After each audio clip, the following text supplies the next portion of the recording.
Good evening प्रिय विद्यार्थियों, स्वागत है आपका अभी क्लासेस में। और आज हम लोग पढ़ने वाले हैं क्लास 6 के हिस्ट्री का 8वां चैप्टर एनसीईआरटी सॉल्यूशंस में आप सबों के लिए लेकर आ रहा था। और इसी एनसीईआरटी सॉल्यूशंस का ये क्लास 6 के हिस्ट्री का 8वां चैप्टर है। और इस चैप्टर में हम लोग पढ़ेंगे सम्राट अशोक के बारे में।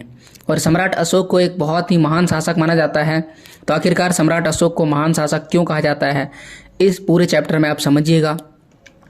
तो इस पूरे चैप्टर की अगर हम बात करें तो इस चैप्टर की कुछ बहुत ही महत्वपूर्ण खासियत है। सबसे पहले तो हम लोग यह समझेंगे कि पुराने समय में जो शासक होते थे वो किस प्रकार से होते थे, और किसी भी इतिहास की जानकारी के क्या क्या स्रोत होते हैं एक कहानी के माध्यम से समझने का प्रयास करेंगे। फिर हम देखेंगे कि एक बड़ा राज्य या फिर एक साम्राज्य जिसके जो शासक है वो बार बार बदलते हैं, लेकिन कुछ ऐसे शासक होते हैं जो बहुत ज़्यादा महान हो जाते हैं। और उसका प्रमुख कारण क्या होता है? कुछ लोग मानते हैं कि वह इसलिए महान होते हैं क्योंकि उसने एक बड़े साम्राज्य पर बहुत ही अच्छे तरीके से प्रशासन किया, और प्रशासन करने की उसकी जो नीति होती है वो उसे महान बनाता है। कुछ लोगों का मानना होता है कि युद्ध के जरिए जो है शासक बहुत ही महान होता है। तो अशोक ने भी एक कलिंग का युद्ध किया था, तो हम लोग देखेंगे क्या वो युद्ध था जिसे जो उन्हें महान बनाता है।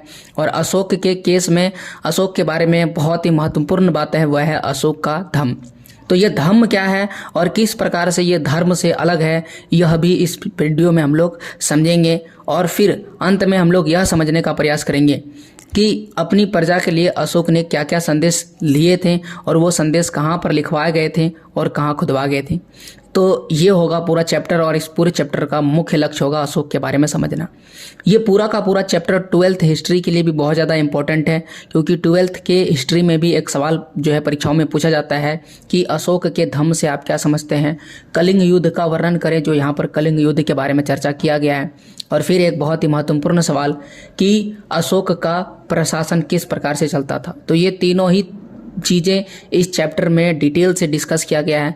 तो अगर आप 12th में भी है तो इस पूरे वीडियो को लास्ट तक देखिए और समझिए सम्राट अशोक के बारे में।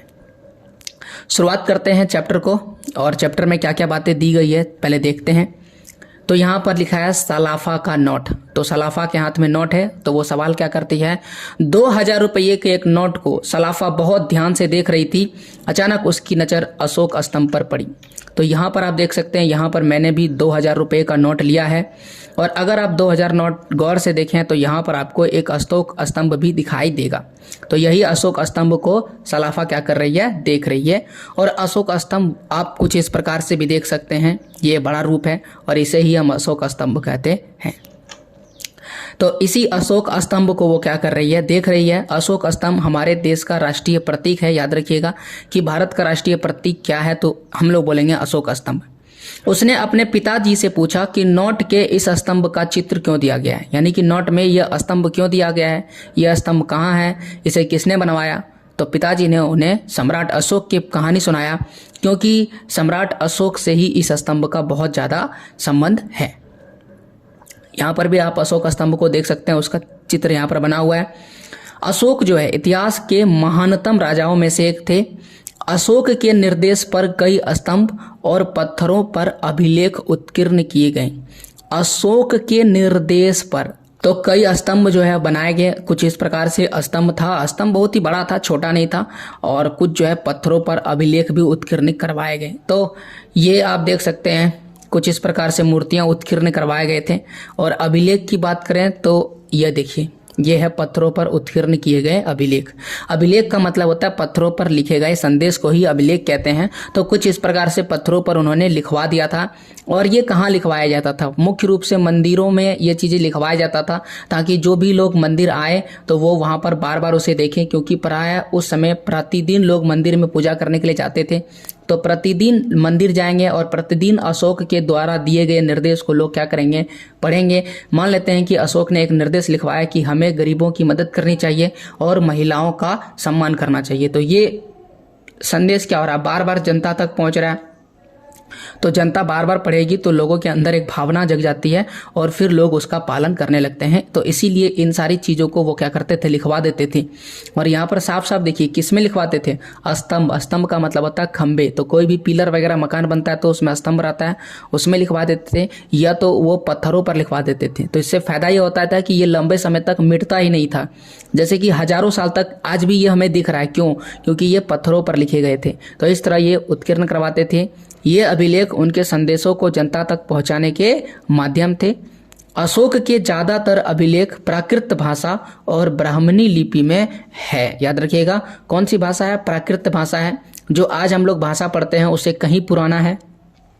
और प्राकृत भाषा का मतलब होता है उस समय जो भाषा वो लोग बोलते थे उसी भाषा को हम प्राकृत भाषा कहते हैं।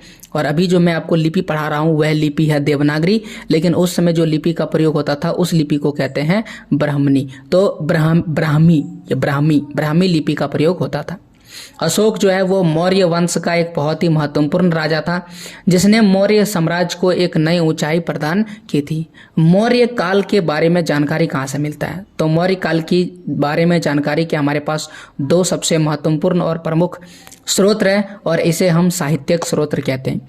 साहित्यिक स्रोत क्या होता है? जब किसी भी इतिहास की जानकारी हमें किताब से मिलती है तो उसे हम साहित्यिक स्रोत कहते हैं। और जब हमें किसी भी इतिहास की जानकारी पत्थरों से, इमारतों से, इससे मिलता है तो उसे हम पुरातात्विक साहित्य कहते हैं, पुरातात्विक स्रोत कहते हैं। तो आपको ये समझ में आ गया कि साहित्यिक स्रोत क्या होता है। मौर्य काल आज से कई 100 साल पहले की कहानी है, 1000 साल पहले की कहानी है, और फिर भी हमें इसके बारे में जानकारी मिलती है। तो इसकी जानकारी हमें मिलती है इन्हीं साहित्यिक किताब से। तो ये दो किताब है, पहला किताब और ये दूसरा किताब। दोनों ही किताब का नाम देख लेते हैं। सबसे पहला किताब चंद्रगुप्त मौर्य के प्रधानमंत्री ने लिखा है, जिनका नाम कौटिल्य है, और इसे हम लोग चाणक्य के नाम से भी जानते हैं। तो इनके द्वारा लिखा गया किताब का नाम है अर्थशास्त्र। और एक और किताब है मेगास्थनीज ने लिखा है। पहला किताब किसने लिखा? पहला किताब कौटिल्य ने लिखा है, जिसे हम लोग चाणक्य भी कहते हैं। और दूसरा हम बोल रहे हैं मौर्य मेगास्थनीज। तो मेगास्थनीज द्वारा लिखा गया किताब, इसका नाम है इंडिका। क्या नाम है? इंडिका। मेगास्थनीज को सेल्यूकस का राजदूत था। मेगास्थनीज जो है सेल्यूकस जो है वो कौन है? सेल्यूकस जो है वो यूरोपीय जो है, ऐसा कहिए मध्य एशियाई देश के लोग हैं, और ये भारत पर कब्जा करने के लिए, जीतने के लिए आए थे, लेकिन ये हार गए और फिर अपना राजदूत यहाँ पर छोड़ के गए थे, और इस राजदूत का नाम है मेगास्थनीज। ओके, तो इस मेगास्थनीज के दूत कौन है? मेगास्थनीज जो है सेल्यूकस का दूत है, और ये किनके दरबार में था? ये मौर्य साम्राज्य के दरबार में था, और इन्होंने एक किताब लिखा था, इसका नाम था इंडिका।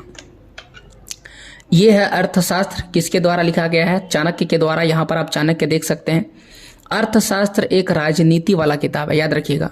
अर्थशास्त्र कैसा किताब है? राजनीति वाला किताब है, यानी इसमें राजनीति के बारे में लिखा गया, राजा को कैसे होना चाहिए, राजा का प्रशासन कैसे चलना चाहिए, और राजा को किन किन धर्मों का पालन करना चाहिए, ये सारी बातें इसमें लिखा गया है। अब यहाँ पर देख लीजिए, ये है आपका मेगास्थनीज, और मेगास्थनीज द्वारा लिखा गया किताब कौन सी है? इंडिका। तो ये जो किताब आपको दिख रहा है ये इंडिका है, और ये है मेगास्थनीज। और मेगास्थनीज कौन था? सेल्यूकस का राजदूत। तो दोनों ही किताब हम लोग देख लिए, और आइए देखते हैं सम्राट। एक बड़ा राज्य, एक साम्राज्य के बारे में पढ़ते हैं। सम्राट अशोक के राज्य का विस्तार पूरे भारत में काफ़ी विस्तृत क्षेत्र में था। तो अगर आप सम्राट अशोक का देखेंगे तो इस तरह से कुछ सम्राट देख सकते हैं। यहाँ से लेकर के ये पूरा देखिए, कह सकते हैं अफगानिस्तान, पाकिस्तान पूरा तो इसमें आ गया है। अफगानिस्तान कुछ एरिया, पाकिस्तान का पूरा एरिया, और इधर देख सकते हैं नेपाल वगैरह, और ये बांग्लादेश पूरा, और देख सकते हैं कितना बड़ा एरिया में है। लगभग थोड़ा सा दक्षिणी भारत छूटा हुआ है, लेकिन पूरा का पूरा उत्तर भारत का कब्जा, और दक्षिण भारत का कुछ हिस्सा छोड़ करके, जो चोल और पांड्या के हाथ में था उसको छोड़ करके बाकी सारा हिस्सा किस में था? मौर्य साम्राज्य में था। तो अब आपको पता चल गया होगा कि मौर्य साम्राज्य कितना बड़ा था। पूरे भारत में, लगभग पूरे भारत में विस्तृत था, और इसकी राजधानी थी पाटलिपुत्रा। पाटलिपुत्रा कहाँ पर है? आइए दिखाते हैं आपको पाटलिपुत्रा। यहाँ पर आप देख सकते हैं, यह है पाटलिपुत्रा, या फिर हम इसे पाटलिपुत्र कहते हैं।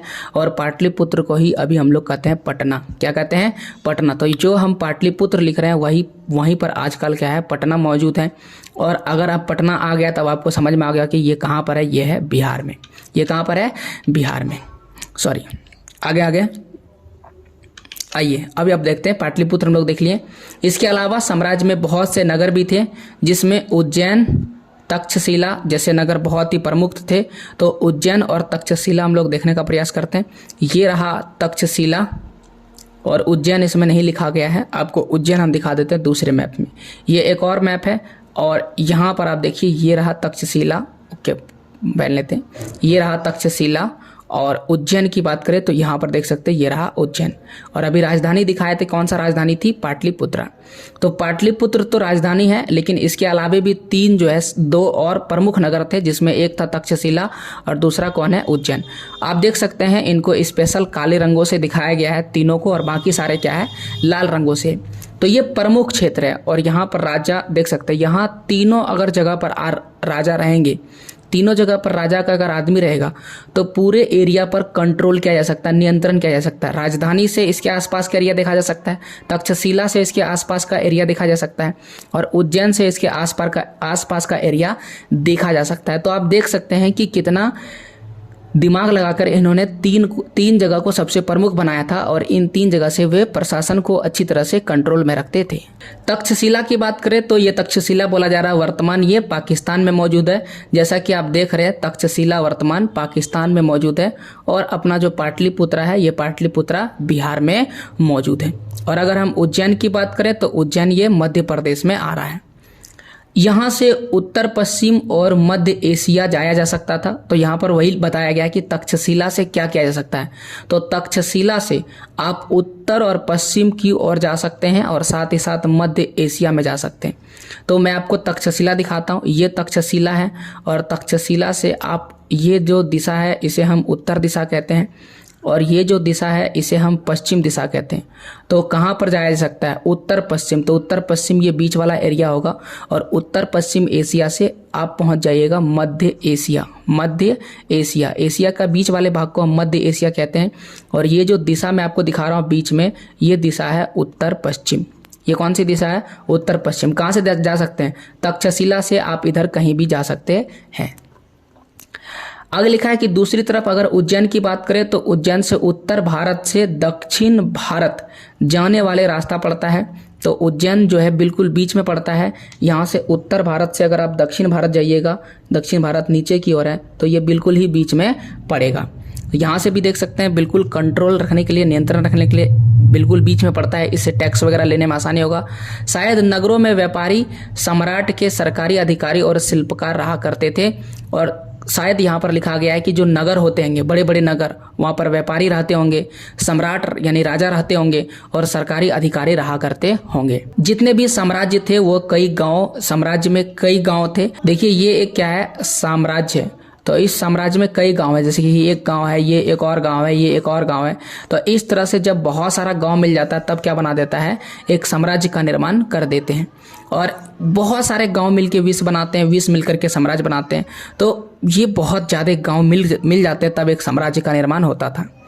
अब चूंकि बहुत सारे गांव है तो गांव में कौन रहते हैं? गांव में किसान रहते हैं, गांव में पशुपालक रहा करते थे।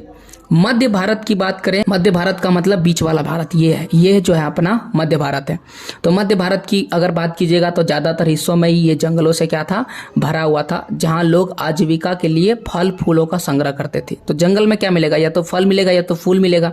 तो यही चीज़ वो संग्रह करते थे। संग्रह का मतलब जमा करते थे। और दूसरा चीज़ जंगल में मिलेगा वह है जानवरों का वो शिकार करते थे और जानवरों का शिकार करके जानवरों का खाल, मांस, हड्डी, सींग, ये सारी चीज़ें वो बेचा करते होंगे।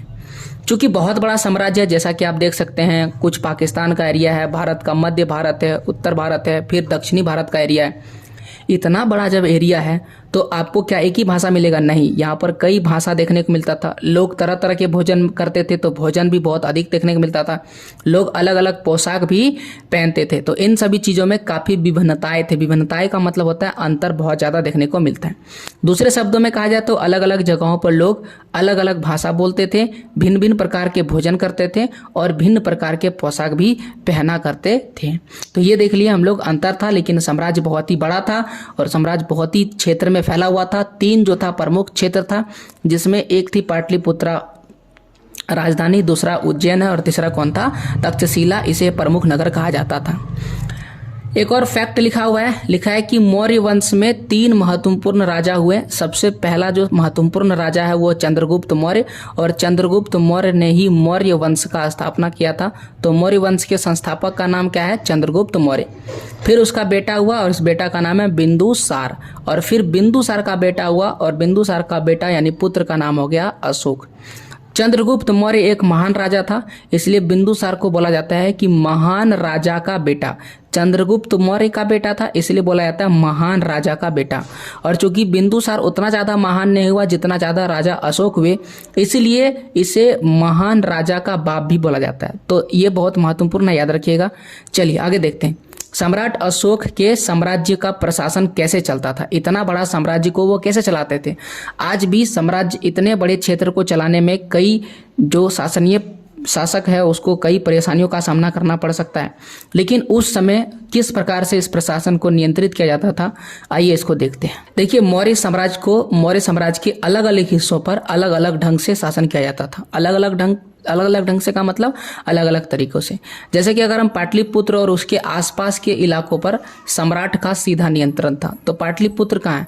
पाटलिपुत्र आपको दिखा दिए, ये जो यहाँ पर है पाटलिपुत्र, और पाटलिपुत्र और इसके आसपास का इलाका जो भी है, यहाँ पर शासक कौन कर रहा है? यहाँ पर सम्राट शासक कर रहे हैं। सम्राट का मतलब हो गया यहाँ पर पूरी तरह से राजा का शासन है। राजा सीधा नियंत्रण कर रहा है, राजा अपने मन से यहाँ पर शासन चला रहा है।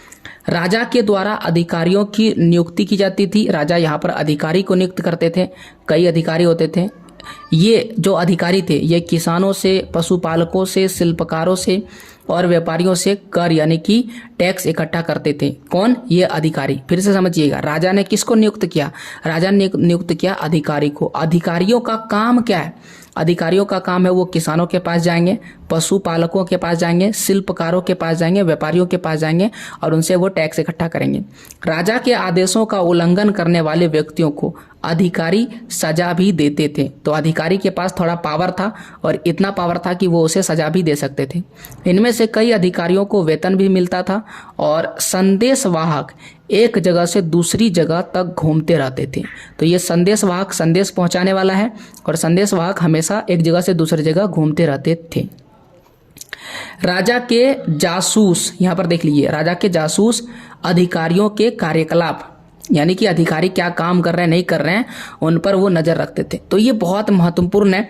देखिए, आज हम लोग क्या करते हैं, आज हमारे पास सरकारी ऑफिसर्स है और वो सरकारी ऑफिसर काम कर रहे हैं, लेकिन सरकारी ऑफिसर काम कर रहा है या नहीं कर रहा है, वो ईमानदारी से काम कर रहा है या नहीं कर रहा है, क्या वो गरीबों का मदद कर रहा है या नहीं कर रहा है, इसकी निगरानी करने वाला कोई नहीं है, देखने वाला कोई भी नहीं है। सरकारी ऑफिसर आता है, हाजिरी बनाता है, बैठ के खाता है और उसको पैसा मिल जाता है। लेकिन उस समय इतिहास में जब राजा अशोक थे वैसा बिल्कुल भी नहीं था। अधिकारी तो था, लेकिन अधिकारी पर नजर रखने के लिए एक जासूस भी अलग से रखा जाता था और इस जासूस का काम क्या है? अधिकारियों के कार्यकलाप पर नजर रखना है। अगर ये गलती कर रहा है तो उसका शिकायत किया जाएगा, फिर अधिकारी को दंडित भी किया जाएगा। तो सोच सकते हैं गलती होने का कोई चांस नहीं है और ना ही भ्रष्टाचार होने का कोई चांस है। इन सब के ऊपर सम्राट था। सबके ऊपर कौन था? सम्राट था। जितना भी अधिकारी है सबके ऊपर सम्राट था, जो राज परिवार एवं वरिष्ठ मंत्रियों की सहायता से सब पर नियंत्रण रखता था, सब पर कंट्रोल रखता था। और वो भी किससे? राज परिवार की सहायता से। चूंकि राजा का परिवार बड़ा होता है तो राजा के परिवार के सभी लोग मिल करके इन अधिकारियों की देखता था और उन पर नजर रखता था। और साथ ही साथ उनके पास जो वरिष्ठ मंत्रीगण होते थे, चाहे वो राज परिवार का हो या बाहरी हो, वह सभी मिल करके इस पूरे प्रशासन पर नियंत्रण रखते थे और कहीं गलती होता था तो उसको सजा देते थे। याद रखिएगा, प्रशासन की सबसे छोटी इकाई को क्या कहा जाता था? ग्राम कहा जाता था। प्रशासन की सुविधा के लिए मौर्य साम्राज्य कई छोटे छोटे प्रांतों में विभक्त था। देखिए, प्रशासन को अच्छा तरीके से चलाने के लिए प्रशासन को जो क्षेत्र था उसको कई छोटे छोटे इलाकों में बांट दिया गया था। जैसा कि आप देख सकते हैं, ये मान लेते हैं कि एक जनपद है, ठीक है, जनपद। तो जनपद को आप समझ लीजिए राज्य है। क्या है? राज्य है। तो इस राज्य को कई छोटे छोटे प्रांत में, जैसे कि ये एक प्रांत हो गया, ये दूसरा प्रांत हो गया, ये तीसरा प्रांत हो गया, ये चौथा प्रांत हो गया, ये पांचवा और ये छठा। और इस प्रांत में भी कई गांव है। जैसे कि एक प्रांत में 1 2 3 4 5 6 7 8, 9। आप देख सकते हैं, मान लेते हैं कि किसी एक प्रांत ए प्रांत में कितना गांव है, 9 गांव है, और ये गांव जो है इसी को हम क्या बोलेंगे, ग्राम बोलेंगे। तो बताइए सबसे छोटा कौन हुआ, ग्राम हुआ। इसीलिए वहां पर लिखा था कि प्रशासन की सबसे छोटी इकाई क्या है, ग्राम है। ठीक है, याद रखिएगा, सबसे छोटी इकाई क्या है, गांव। गांव सबसे छोटा, उससे छोटा कुछ नहीं है। गांव बहुत सारा जब गांव मिल जाएगा तो बन जाएगा 20, याद रखिएगा। ठीक है, और जब बहुत ज्यादा 20 मिलेगा तो बनेगा जन, और बहुत ज्यादा जन मिलेगा तो बन जाएगा जनपद। और जन का प्रधान कौन होता था, जन का जो हेड होता है वो कौन होता था, राजन। राजन का मतलब होता है राजा। ठीक है, और जन में बहुत सारा 20 होता था। 20 का मतलब कई प्रांत होते हैं। ठीक है, यही यहाँ पर लिखा है कि कई छोटे छोटे प्रांतों में विभक्त था। अशोक के समय इसकी संख्या कितनी थी, 5 प्रांत था।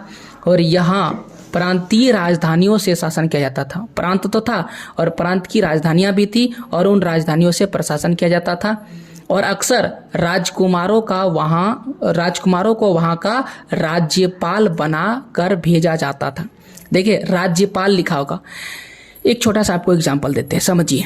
अपना जो राष्ट्रपति है ना, अभी अपना राष्ट्रपति बदल गई और वो कौन हो गई, द्रौपदी मुर्मू।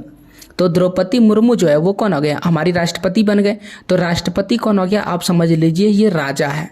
और राजा के पास ढेर सारा मंत्री है। इसमें सबसे बड़ा मंत्री कौन है, प्रधानमंत्री, मोदी जी प्रधानमंत्री है ना। तो राजा है और राजा के पास ढेर सारा क्या है, मंत्री है।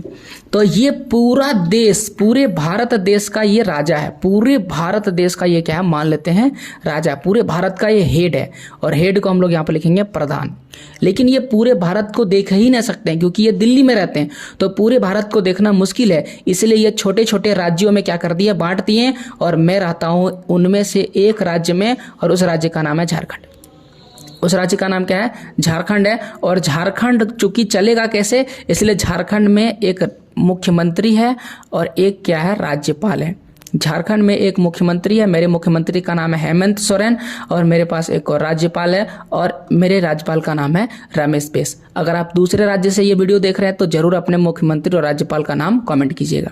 तो हम यहाँ पर क्या देख रहे हैं, उसी प्रकार से यहाँ पर पहले तो पूरे क्षेत्र पर राजा का शासन था, लेकिन जहां तक राजा नहीं पहुंच पाता था, छोटे छोटे क्षेत्रों में बांट दिया था, वहां पर शासन कौन कर रहा था, राज्यपाल कर रहा था। जैसे कि यहाँ पर अपना झारखंड राज्य में कौन कर रहा है, राज्यपाल कर रहा है। ओके, तो वहां पर भी राज्यपाल है, लेकिन राज्यपाल है कौन, राज्यपाल कोई नहीं है बल्कि राजा के ही राजकुमार है। क्योंकि दूसरे के हाथों में देंगे तो धोखा हो जाएगा, और हो सकता है कि वो राजा की बात दूसरे को बता देगा, भेद बता देगा, और राज्य को हड़पा भी जा सकता है।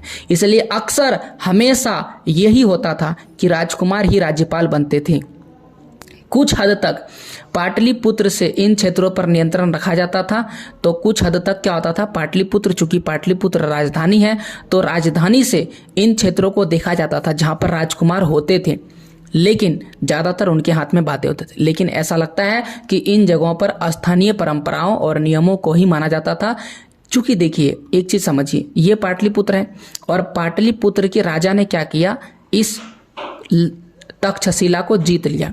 यहाँ पर पहले से तो एक राजा होगा, और उस राजा का कुछ नियम कानून होगा कि नहीं, वो कैसे प्रशासन करेंगे, कैसे नियम कानून लगाएंगे, कैसे जनता से टैक्स वसूल करेंगे। तो यहाँ पर वही लिखा हुआ है कि स्थानीय परंपरा का मतलब हमने तो जीत लिया, लेकिन आप अपने तरीके से वहां पर जो भी टैक्स वगैरह आपको लेना है अपने तरीके से आप लीजिए, लेकिन हमको अब टैक्स देते रहिए। तो यहाँ पर स्थानीय परंपरा को माना जाता था, और यहाँ के स्थानीय नियमों को ही पालन किया जाता था। मौर्य शासक प्रांतों में आवागमन के लिए महत्वपूर्ण मार्गों और नदियों पर भी नियंत्रण रखने की कोशिश करते थे। तो जो ज़्यादा इम्पोर्टेंट रास्ता था और ज़्यादा महत्वपूर्ण नदियाँ थी, क्योंकि उस समय नदियों से ही लोग आया जाया करते थे, क्योंकि नदियों से आना जाना आसान होता है। क्यों आसान होता है, क्योंकि नदियों में पानी की जहाज की सहायता से एक स्थान से दूसरे स्थान पर आसानी से आ सकते हैं और जा सकते हैं, क्योंकि ये वो जमाना है जब लोग बैलगाड़ियों से सफर करते थे। इसलिए वहां पर वो पूरा नियंत्रण रखते थे, कंट्रोल रखते थे। यहां से मिलने वाले संसाधन, कर और भेंट को एकत्रित किया जाता था। तो यहाँ पर लोग जो भी जाते थे, जो भी रास्तों से गुजरते थे, आज भी आप अगर रास्तों से गुजरिएगा तो वहाँ पर टोल टैक्स देना पड़ता है। अगर आप नदियों से गुजरिएगा तो वहाँ पर भी टैक्स मिलता था। तो ये सारी चीज़ें जो टैक्स के रूप में मिल रहा है या फिर भेंट के रूप में मिल रहा है, गिफ्ट के रूप में, वो सारा एकत्रित किया जाता था और उसको राजा को दे दिया जाता था। कौटिल्य ने अर्थशास्त्र में लिखा है, कौटिल्य का अर्थशास्त्र ये किताब है, उसमें लिखा था कि उत्तर पश्चिम क्षेत्र कंबल और दक्षिण भारत सोन और कीमती पत्थरों के लिए जाना जाता था। सोने लिखा है, सॉरी, सोने के लिए। तो उत्तर पश्चिम का जो इलाका है वो कंबल के लिए जाना जाता था। तो उत्तर पश्चिम बता चुके हैं, ऊपर वाला इलाका क्या है, उत्तर है, और नीचे वाला इलाका क्या है, दक्षिण है, और इस और वाला इलाका क्या है, पश्चिम है। तो उत्तर पश्चिम किधर होगा, ये जो इलाका है पाकिस्तान का इलाका, ये इलाका होगा उत्तर पश्चिम का इलाका। और उत्तर पश्चिम का इलाका किस लिए जाना जा रहा है, कंबल के लिए जाना जा रहा है। और दूसरा यहाँ पर लिखा हुआ दक्षिण भारत जो है वो सोने के लिए जाना जा रहा है। तो आप देख सकते हैं ये हमारा दक्षिण भारत है, नीचे का इलाका, और ये दक्षिण भारत किस लिए जाना जा रहा है, सोने के लिए, सोने, कीमती पत्थरों के लिए भी जाना जाता था। आगे देखिए क्या लिखा हुआ है, लिखा है कि संभव है कि यहाँ के लोग इन संसाधनों को नजराने के रूप में शासक को देते होंगे। नजराने क्या होता है, तो नजराने का मतलब होता है कि अपने मन से, भक्ति भाव से, यानी राजा से वो प्रसन्न होकर के उनको देते थे। लिखा है कि जंगली इलाकों में रहने वाले लोग काफी हद तक स्वतंत्र थे, यानी कि पूरी तरह से वो आजाद थे। अब आजाद क्यों था, क्योंकि उनको ये सारे टैक्स नहीं देना पड़ता था। क्यों नहीं देना पड़ता था, क्योंकि जंगलों पर उतना ज़्यादा नियंत्रण था नहीं, जंगलों पर नियंत्रण था लेकिन उन लोगों से टैक्स वगैरह वो नहीं लेते थे। उनसे यह आशा की जाती थी कि वो मौर्य पदाधिकारियों को हाथी दे, लकड़ी दे, मधु दे और मोम जैसी चीज़ें लाकर दे। तो वो यही करते थे, वो जंगलों से हाथी ला के देते थे। जंगलों में उस समय हाथी की कोई कमी नहीं थी, वो लाते थे। जंगलों से लकड़ी वैसे भी वो लोग काटते रहते थे, तो उनमें से कुछ लकड़ियाँ राजा को दे दिया करते थे। जंगलों से वो मधु ला करके देते थे और मोम वगैरह भी वो जंगलों से ला करके देते थे। तो इस प्रकार से वो टैक्स तो नहीं देते थे, लेकिन कभी कभी ये सारी चीज़ें ला करके दे दिया करते थे। देखिए एक चीज़ पीछे पड़े थे, थोड़ा उसको ध्यान दीजिए कि मौर्य साम्राज्य जो था वो कई छोटे छोटे प्रांतों में विभक्त था और ये प्रशासन की सुविधा के लिए बांटा गया था। तो प्रशासन की सुविधा के लिए कई छोटे छोटे प्रांतों में बांटा गया था और वो छोटे छोटे प्रांतों की संख्या उस समय 5 थी। तो ये 5 संख्या तो बता दिए, लेकिन वो है क्या नाम उसका नहीं बताए थे। तो उसका नाम यहाँ पर लिखा हुआ है, अशोक के साम्राज्य के प्रांत एवं उसकी राजधानियां। 5 प्रांत है। देखिए ये पहला प्रांत है जिसे उत्तरापथ कहते हैं, ये दूसरा प्रांत है, इसे हम अवंती राष्ट्र कहते हैं, ये तीसरा प्रांत है कलिंग कहते हैं, ये चौथा प्रांत है जिसे दक्षिणापथ कहते हैं, और ये 5वां है जिसे हम प्रासी कहते हैं। जो उत्तरापथ है इसकी राजधानी क्या है, तक्षशिला है। तो मैप में आपको दिखा देते हैं, ये जो है आपको क्षेत्र दिख रहा है ये क्या है, तक्षशिला है। दूसरा जो अवंती राष्ट्र है उसकी राजधानी उज्जैनी है। कलिंग उसकी राजधानी तोसली है। कलिंग आपको दिखा देते हैं, ये रहा कलिंग और इसी इलाका की राजधानी क्या है, तोसली है। और फिर दक्षिणापथ की राजधानी जो है वो स्वर्णगिरी है। तो दक्षिणापथ अगर हम बात करें तो नीचे है दक्षिणापथ और यहाँ पर कहीं स्वर्णगिरी है, यहाँ परमगिरी है और यहाँ पर कहीं स्वर्णगिरी है। स्वर्णगिरी जो है एक पहाड़ का नाम है।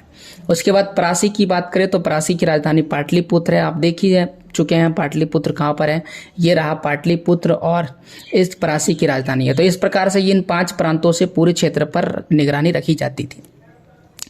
अब एक बहुत ही महत्वपूर्ण युद्ध के बारे में चर्चा करते हैं और उस युद्ध का नाम है कलिंग युद्ध। देखिए वैसे तो कहा जाता है कि कलिंग युद्ध के बारे में कि जो अशोक है ना, उन्होंने एक लड़की के लिए कलिंग युद्ध किया था, अपनी पत्नी के लिए। लेकिन कलिंग जो है ना वो हाथियों के लिए बहुत ज़्यादा महत्वपूर्ण था, इसलिए कलिंग युद्ध लड़ा गया था। और साथ ही साथ कलिंग जो है एक ऐसे क्षेत्र में था जिसको अपने क्षेत्र में मिला लेने के बाद वो पूरे के पूरे भारत के एरिया में कब्जा कर सकते थे। देख सकते हैं कि पूरा साम्राज्य जो था वो मौर्य साम्राज्य में मिला हुआ है। एक छोटा सा इलाका ऐसा है जो मौर्य साम्राज्य में नहीं है।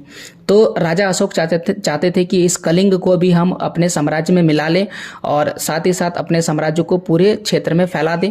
अब इसका एक और फायदा था कि ये जो इलाका तटवर्ती इलाका है वो राजा अशोक को मिल जाता और इससे इन क्षेत्रों में पानी वाले जहाज की मदद से आवागमन आसान हो जाता। और यहाँ पर कई और संसाधन थे, लकड़ी थे, हाथियाँ थी, तो उन सब वो सारी चीज़ें उनको मिल जाता।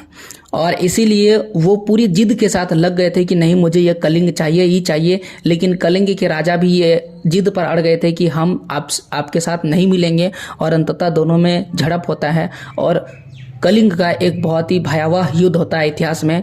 और इस युद्ध में कई योद्धा मारे जाते हैं और उसके बाद जो अशोक है वो पूरी तरह से युद्ध को छोड़ करके धम्म को अपना लेते हैं। तो क्या हुआ था कलिंग युद्ध, जरा देखिए। सबसे पहले तो ये देखिए, कलिंग जो है वर्तमान उड़ीसा, जहाँ पर आपको उड़ीसा दिख रहा है वहीं पर कलिंग था। नंद वंश के पतन के बाद कलिंग जो है पूरी तरह से स्वतंत्र हो गया था। नंद वंश एक शासक था और उसी के शासक घनानंद, याद रखिएगा घनानंद, घनानंद को मार दिया था। किसने?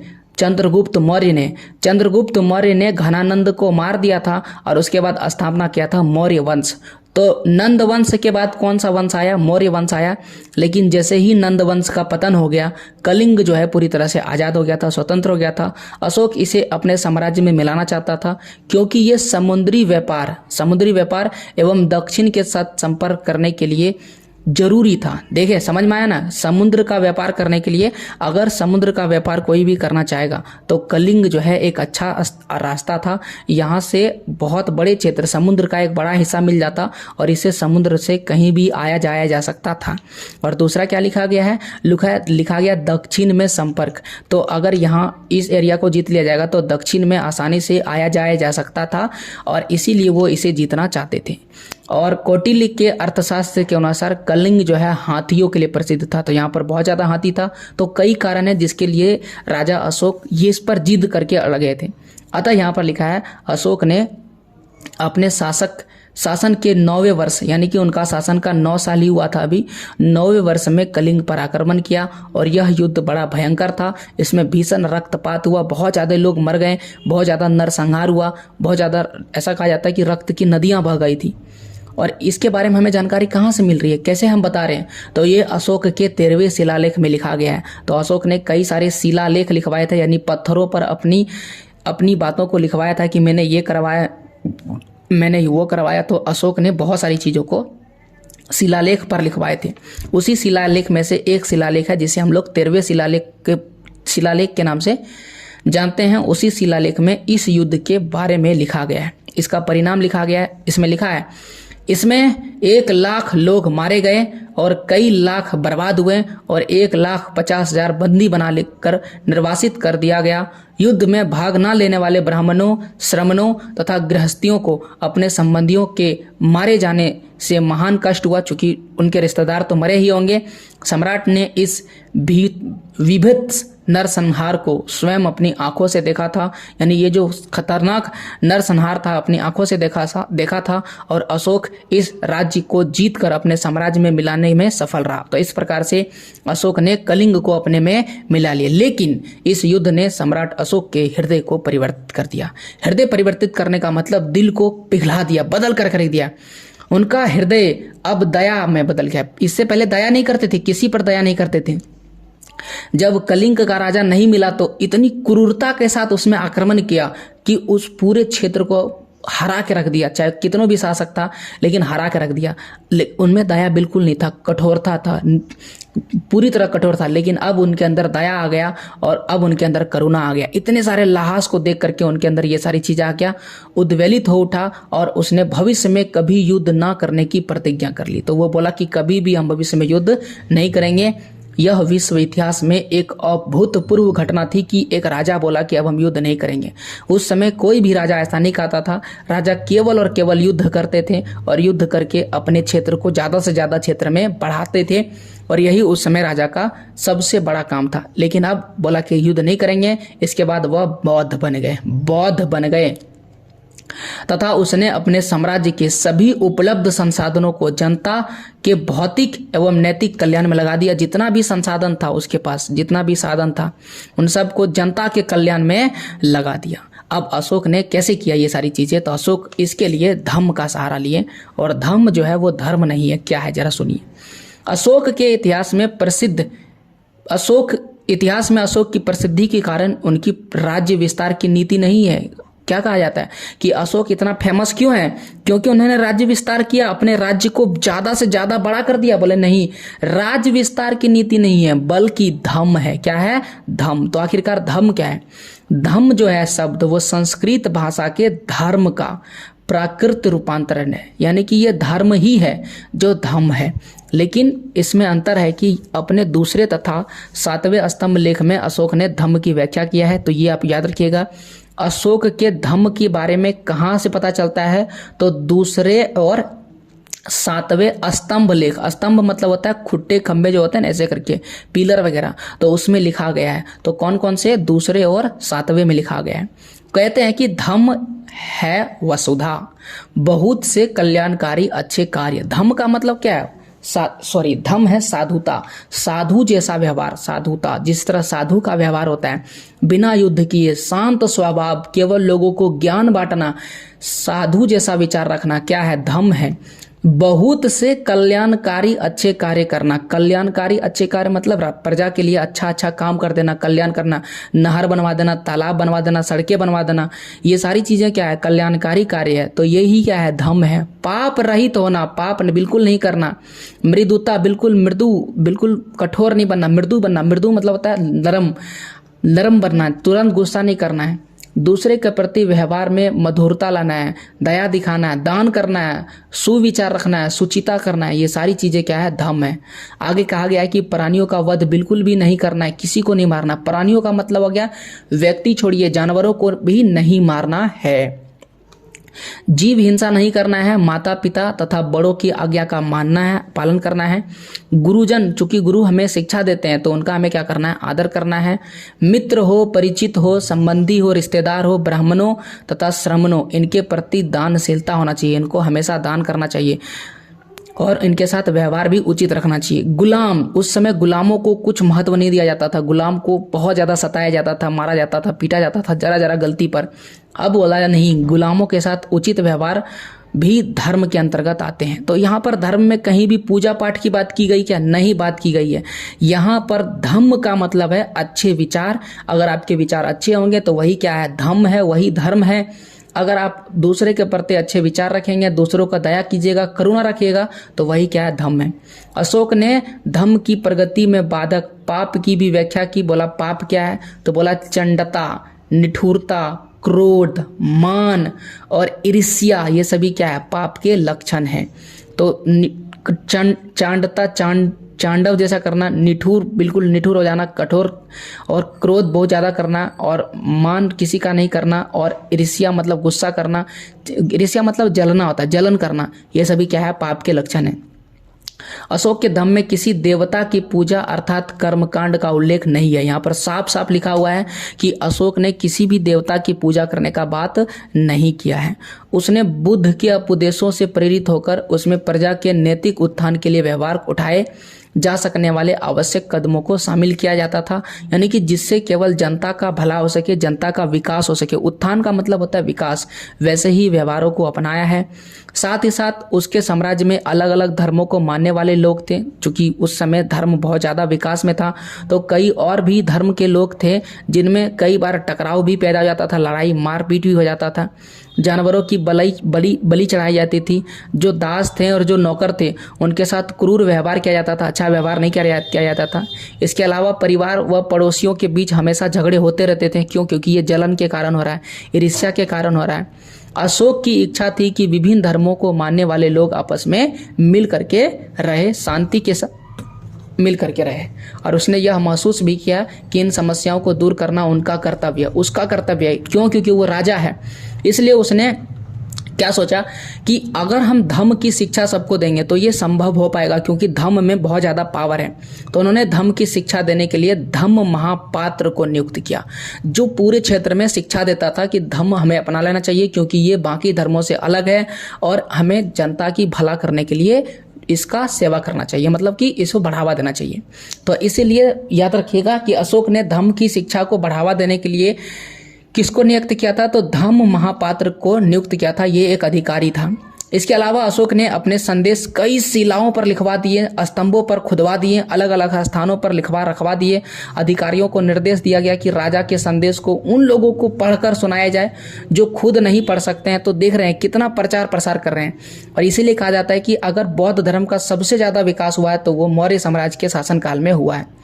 अशोक ने धम्म के विचार को प्रसारित करने के लिए दूसरे देशों में भी भेजा, सीरिया में भेज दिया, मिस्र में भेज दिया, ग्रीस में भेज दिया, 3 हो गया, श्रीलंका चौथा देश, यहाँ पर दूत भेज दिया, बोला जाओ यहाँ पर भी प्रचार करो। धम्म का बहुत ही अच्छा धर्म है, बहुत ही अच्छी विचार है धम्म में, इसे प्रचार कीजिए। और वो इतना ज़्यादा प्रेरित हो गया कि अपने पुत्र महेंद्र को और अपनी पुत्री संघमित्रा को भी भेज दिया धम्म के प्रचार के लिए। कहाँ पर? श्रीलंका। तो वो श्रीलंका गए थे। याद रखिएगा, आपसे पूछा जाएगा कि अपने पुत्र और पुत्री को कौन सा देश भेजा गया था, तो श्रीलंका। उनका पुत्र का नाम महेंद्र था और पुत्री का नाम था संघमित्रा। तो इन दोनों को श्रीलंका भेजा गया था धम्म के प्रचार करने के लिए। अशोक ने कलिंग अभिलेख में अपनी सारी प्रजा को संतान के बराबर स्थान दिया। बोला सारे पुत्र हैं, और आपका अगर पुत्र होगा तो आप पुत्र को कैसा रखिएगा? मारिएगा, पिटिएगा, सताइएगा? जी नहीं, उसे अच्छा से रखिएगा। और उसे लगता था कि जैसे पिता अपने बच्चों को अच्छे व्यवहार और अच्छे शिक्षा देता है, वैसे ही उसका कर्तव्य है कि वह भी अपनी प्रजा को क्या करे? अच्छे निर्देश दे। वह समझता था कि राजा जो है प्रजा का कर्ज है और वह प्रजा का कल्याण कर के चुका सकता है। यानी कर्ज है तो कर्ज को चुकाने के लिए क्या करना पड़ेगा? कल्याण करना पड़ेगा। इसलिए कल्याण कैसे करेंगे?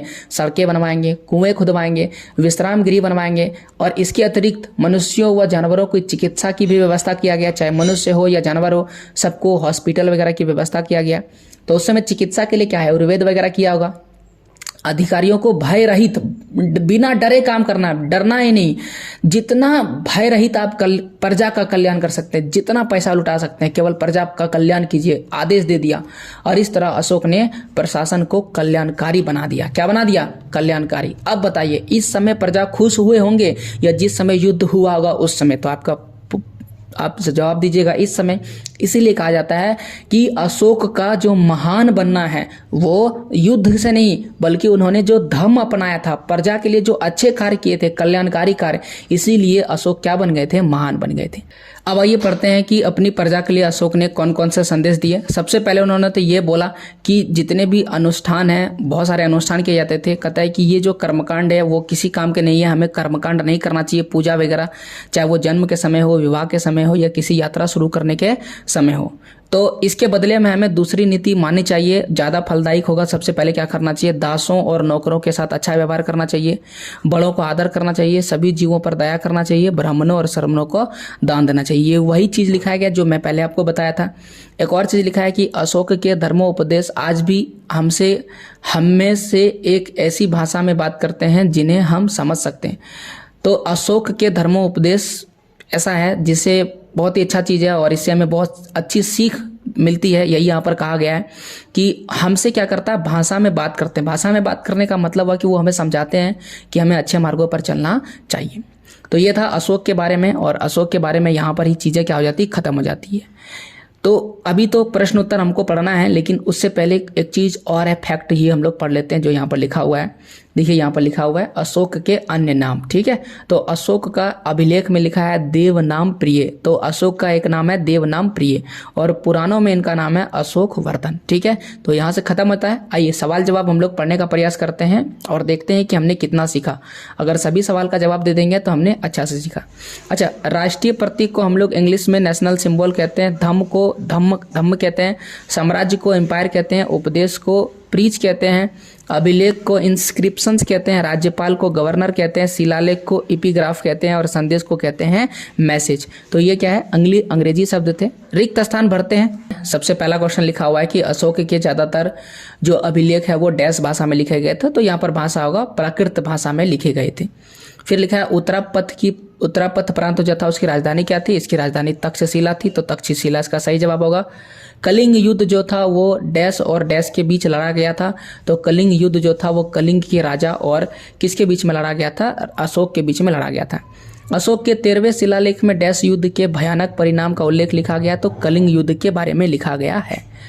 आगे लिखा है निम्न प्रश्नों का उत्तर लिखना है। सम्राट अशोक का साम्राज्य किन किन क्षेत्रों में फैला हुआ था? तो आपको बताना है किन किन क्षेत्रों में फैला हुआ था।